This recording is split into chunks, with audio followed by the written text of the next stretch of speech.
বাবাকে জান্নাতের বাগিচা বানাইয়া দেন।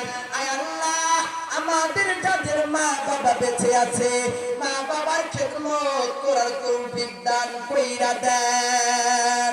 সকলে বলি আল্লাহুম্মা আমিন। তোর ভিতরে এত সুন্দরভাবে মিল, কুরআন বল তো দেখি তুই নাকি প্রত্যেকটা প্রশ্নের উত্তর দিতে পারিস? কোরআন কয় হ্যাঁ হ্যাঁ হ্যাঁ, আমি প্রত্যেকটা প্রশ্নের উত্তর দিতে পারি। কয় কেমন কইরা?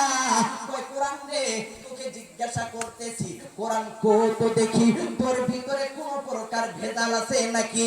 কোরআন কয় যালিকাল কিতাব লা রাইবা ফি, আমি হলাম এমন এক আল্লাহ তাআলার কোরআন যার ভিতরে ভুল নাই, এই নাই শব্দটাও যার মধ্যে নাই।